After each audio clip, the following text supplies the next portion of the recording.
Welcome back. Are you excited? How was the lunch, guys? Good?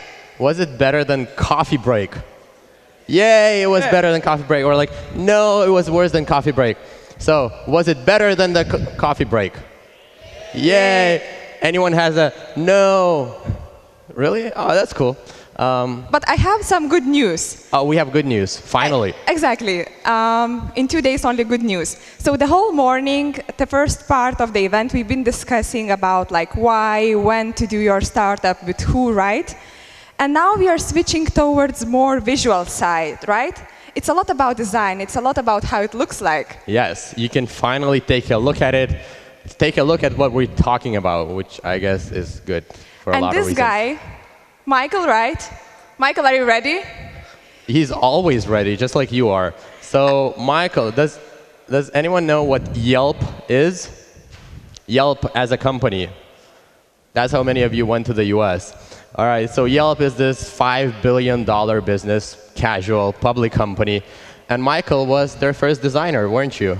First designer from the very beginning. And I guess he's going to talk a lot about how do you translate that vision that the CEO has into something the users love. So, Michael Ernst, without further ado, please come on stage. Cool. Give it up to Michael. Good luck. You're going to nail it. Thank you. Thank you. All right. Hello, everybody. I'm Michael. Just out of curiosity, how many designers do we have here today? Just show of hands. Not a ton. But that's OK. So my talk can be kind of reverse engineered if you're founders or business people or engineers kind of working with designers. But I just like to sort of speak about my experience. That's easiest for me. And today, I am talking about aligning aesthetics, basically translating a company's vision into design.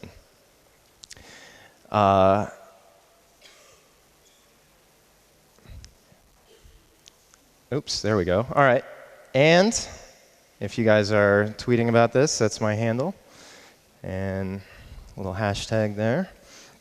And I got a nice intro, so thank you guys. But you're probably wondering who I am and what my experience has been. And that guy there is Darwin. He was the CEO of Yelp. That was his dog. So I'm a product designer. I live in San Francisco. And currently, I am creative director of a small mobile app company called Fountain. It was founded by the founder of Mint. And I work on product design. I do basically product management. I do visual design, UI, marketing, pretty much everything at the moment. I've been there for the past 7 months. Before that, I worked at a failed startup. We all have them, called Giftly. And it was a mobile meta gift card company. And I did the same thing there. I was creative director and did all the design. And then before that, I was the first designer at Yelp. There were 7 of us when I started. And I was surprisingly the only designer for 4.5 years until 2009. And it just kind of got too big and a little unwieldy. So that's why I left and started doing some of the early stage stuff. But one thing that I didn't know when I started at Yelp was sort of what I was doing. I had worked in advertising. I had never worked in tech. I sort of envy all of you who, have tech booming and it's just a wide open space for everybody right now. When I started, it was pretty dismal. But one of the key things I think you need to do as a designer is define who you are. So when I interviewed at Yelp, I almost turned down the job because I said I don't know anything about web design, and the CEO was graciously, the founder CEO, he was like, "Oh, don't worry about it." He's like, "We'll teach you. You'll learn as we go." And I'm glad he convinced me, because it was probably the best decision I ever made. But that sort of speaks to kind of the tenacity of startups.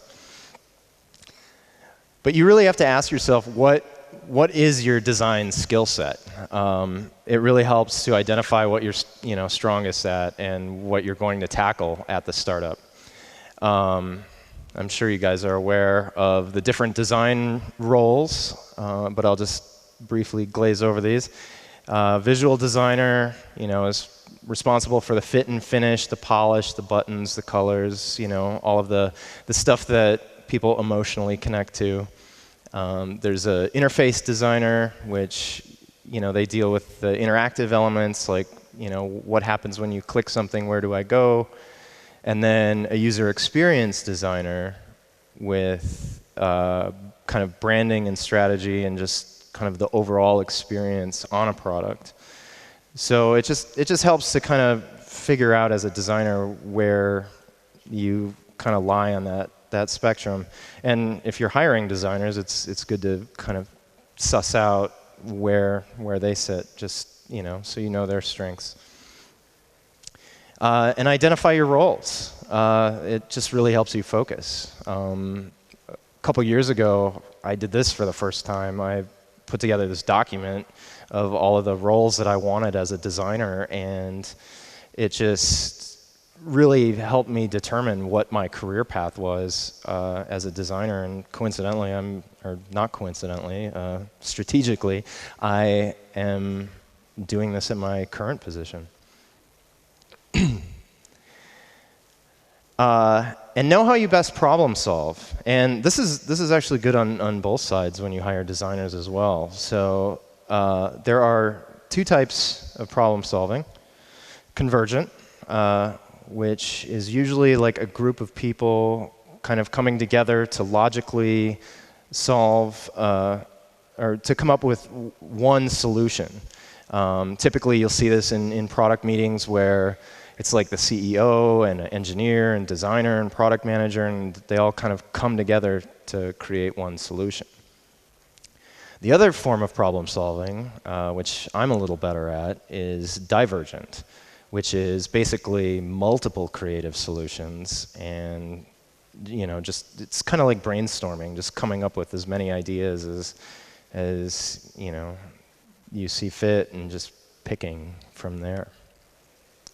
So, these sort of things just kind of help you identify what you want to do as a designer in an organization. It's a good first step. And so, once you kind of know what your roles are and what your goals as a designer are, what is your role as a designer in the company? And your goal is to translate the founder's vision. When you go in, and as a designer, I find it very helpful just to really talk to the founders and figure out what his or her need for this company to exist is. Ask what problems are they solving. Ask what motivates him or her to run this company, to start this company.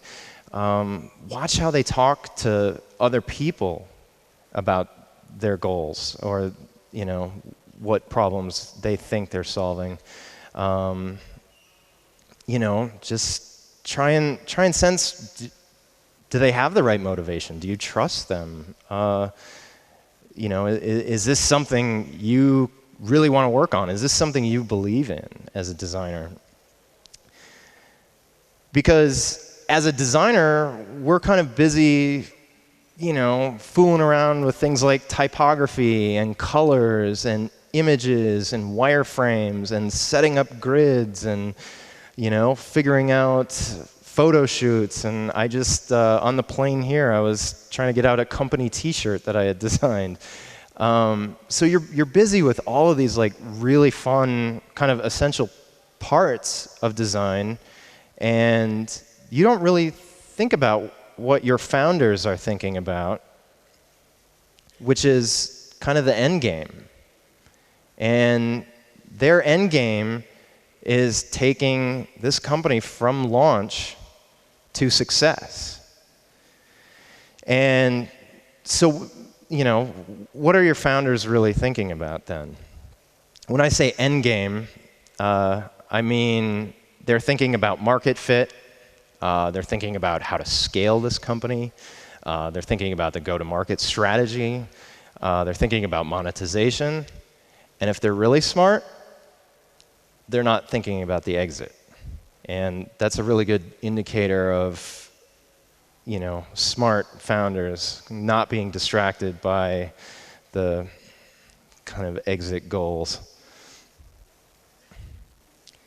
And so, what problem are we solving?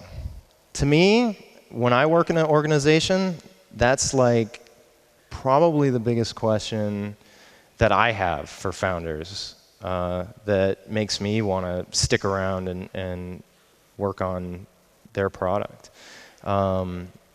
If they can't answer it, or if the answer keeps shifting and changing, I think it's probably best if you go work on something else, because it shows that they don't really have focus or know kind of what they're doing. And so I know there's a lot of entrepreneurs out here today, or people aspiring to be entrepreneurs, and that's really amazing. Like, I think if you are, like, go build amazing things, go assemble your team to build amazing things. But if you're planning to be on that team, and for me, I only speak from my experience, if you're planning to be a designer on that team, if it's not your vision, then you need to believe in it. So every company that I've worked for, even some of the not so successful ones, they typically have they kind of distill their message into one word or one sentence. So at my current company, Fountain, we are tapping into the world's cognitive excess. At Giftly, it was the new fashioned way of giving gifts. At Yelp, it was word of mouth amplified. And so these were all of the kind of mantras that I bought into as a designer. And you really have to believe in the vision, because it'll flow through your work. And this one's sort of, you have to trust me on this one, because it's hard to you know, personify what that means. But it just, once you know it, it shows through in your design. But as a designer, you don't have to blindly do what your founders say either. They've hired you for a very specific reason, and if you're good and talented in design, you should be able to have your own opinions and your own ways of doing things. So, you know, you're allowed to question sort of their vision. And always back up your choices.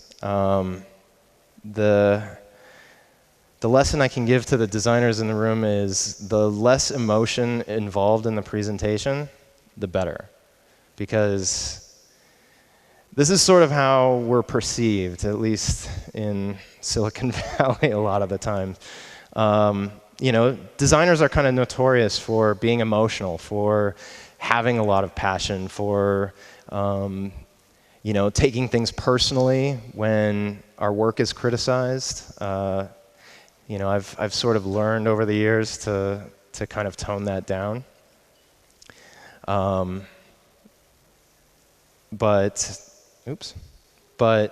you know, just also for all of you non-designers, just keep that in mind when when you're working with designers, that sometimes the emotion is just sort of a reflection of that passion.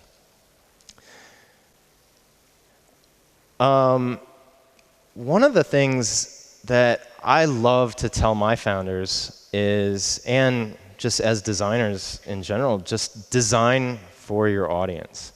So like I said, I used to work in advertising, and we used to have to pay attention a lot of times to the demographics, the audience, and really just cater the design to them. And a lot of time then I feel like that gets overlooked in at least Silicon Valley, and it's just making a product and building fast and all of that. But this is my aesthetic. This is not my work. This is stuff I like. Rock posters, Chip Kid, book covers, art, things like that. But this is my work. This is the output that I create. So it's a little bit different. But you have to remove personal bias as a designer. And I think as a designer, you have to really talk to your team about removing their personal bias. Like my example here is, just remind the team that just because their favorite color is blue doesn't necessarily mean that the audience's favorite color is blue. And so a great example of this is when I started at Yelp, there were 7 of us, and it was all men. And we were building a social network. You have to remember this was pre-Facebook. This was sort of in between Friendster and MySpace era. So we were building a similar social network to Facebook, and we knew that we couldn't just have it be very male-focused, because we knew if there were just a bunch of creepy dudes on this site, that none of the women would sign up. And so while we were designing for Yelp, we had this mantra: attract the women, and the men will follow. And we kind of had to believe this, because we needed to make a very friendly place where people were happy to share and write reviews with one another, and didn't want creepy guys like hitting on the women. But the best way I figured out how to effectively design for women, especially in a starting company of just 7 guys, was I raided my girlfriend's magazine collection, and I brought in stacks of these women's magazines and just set them on a table. And I said, all right, guys, we need to figure this out. And so we would just page through these and scour the different designs on the inside. And so, what we came up with was a very, mostly unisex approach to design. I mean, it isn't overly feminine, but it's still, a nice balance so that it attracted the women in a positive way. And like a lot of our marketing materials and our swag and stuff like that was also, geared towards our female users. And so, it turned out okay. This is a very old mock that I pulled from the archives. And then putting a new spin on things is very important to me as a designer. What can you do visually to set your company apart? Just colors or fun transitional animations, or anything really. And so when I started, I was tasked with creating the logo, and I was trying to figure out all these different approaches. And one of the things that I remembered when I was a kid was reading Calvin and Hobbes, and the characters would always get these little bursts of realization above their head whenever something funny was happening. And it just sort of, it appeared in some of my sketches and my mocks. for the logo, because a lot of the companies at the time were designing with like exclamation points, like Yahoo and you know, various other failed startups that don't exist anymore. But as you can see, you know, some of the little asterisk that appeared above the character's head kind of made its way into some of my sketches, and I was like, oh, this is kind of a fun way to set, you know, this look and feel apart. And you know, we added bright colors to that, and just looked very different than anything in our space at that time. And this remarkability sort of went into all of the weird little fun tchotchkes that we made. This was a lunchbox that I designed, probably the most memorable printed piece that I made at Yelp. And then everything else kind of followed suit, just like all of our stickers and our Yelp sticks and all of our fun little giveaways that, you know, would stick in people's minds at the events. And this also carried over into the user experience. So I actually returned to Yelp for a year in 2012. The CEO kind of convinced me to come back. And so I got to work on fun projects like this, which is creating an Easter egg in probably one of the most boring parts of the app, our settings page. So if you scrolled all the way to the bottom and you found this little guy, he would just start moving, and you know, we got in the press for this stupid little thing, but it made people happy, and it was a, you know, fun way to set ourselves apart. The one thing that I love to talk about when I'm working, and I always keep this in mind, is you are really creating a product that doesn't exist yet.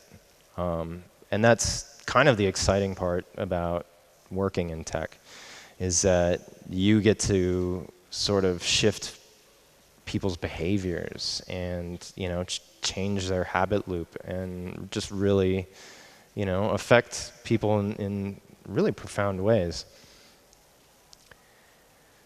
And your users will generally tell you when you're doing it wrong.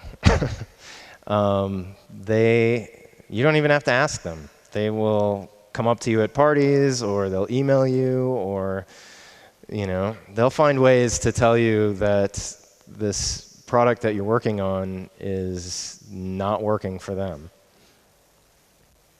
So again, another old Yelp mock-up here is, originally it was an email recommendation website where if you needed a reliable dentist or restaurant, you would get on, you would email all your friends, and you would hope that somebody would write a review and email you back with a recommendation, and nobody really did it. You know, you could send it out to 50 friends, and you would get one person who would write a review and send it back.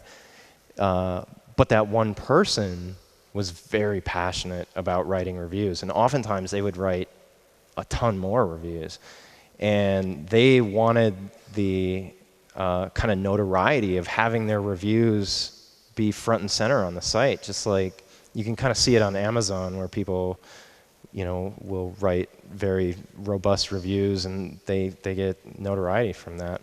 And so we took this and just made that the core focus, and that's sort of what Yelp is today, just from listening to our users. And what are we missing? You know, an intuitive and unique UI along with an emotional connection can help you fix problems. You know, not only if you're doing it wrong, but just how to really just tweak things. So again, with Yelp, you know, our search was very keyword specific, very similar to Google in the beginning. You know, you type in sandwich, and it gives you a list of different sandwich places, and you know, that was it. But our users told us, you know, I want to look for places around my home or my office or where my kid goes to school, or, you know, just various other browsing. And so we had 2 separate searches, which was completely confusing and unintuitive. And our users told us we were doing it wrong. And so we had no guide on how to do this. Nobody had done local search before. And so we just decided to blend the two. Like, how do we have somebody who's searching for a sandwich and then suddenly shifts to the map and is looking in an entirely different neighborhood for sushi? You know, and we just had to figure out how to tackle this. And so eventually we landed on the old design on the left here, which in turn got refined and refined to where you type in a specific keyword search and you get a result, and then you can enlarge the map and then browse. And so this is just all from user feedback. And it kind of changed the way, you know, local search works. So I can pretty much guarantee that, you know, your founders are constantly thinking about product strategy. Like, that's, at least in my experience, that's what they do. They're, you know, I had our CEO come in with like a meeting with his investor the night before. He'd come in with like chicken scratchings on a napkin and be like, we need to fix this. We need to, you know, up engagement. And so they're constantly thinking about it. And as a designer, the more you align yourself with product strategy, the more valuable I think you'll become on that team.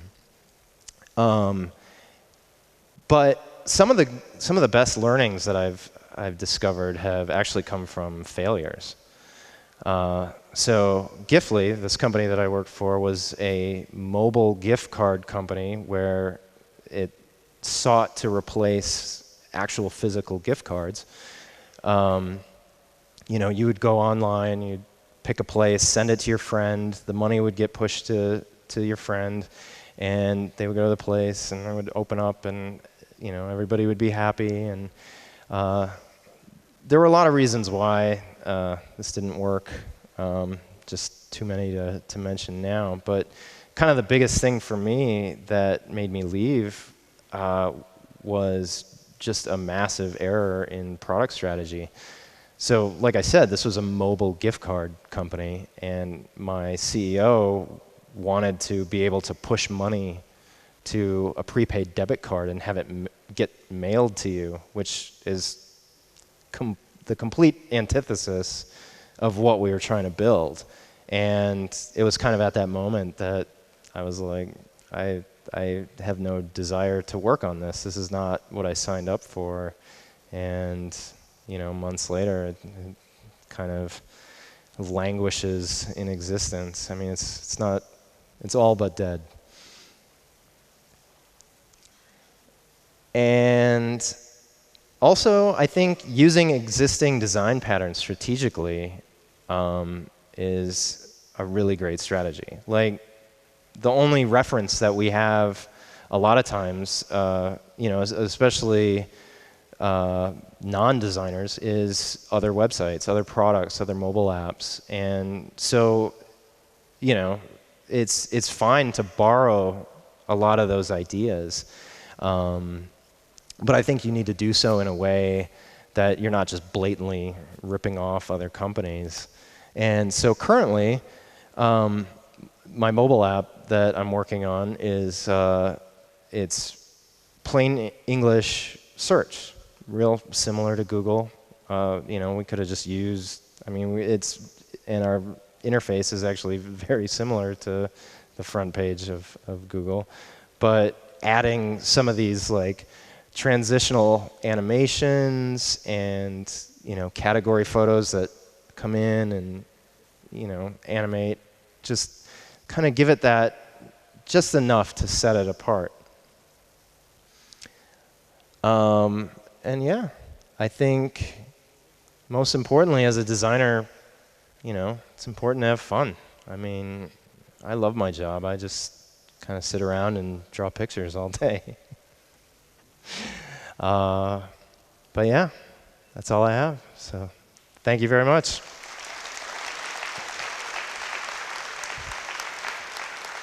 Am I on? Yeah, I told you, you're not nervous, man. You nailed it. Thank you. How did it go? You want your laptop back? Can I keep it? Oh, It's yeah. a cool laptop. Yeah, I'll take this.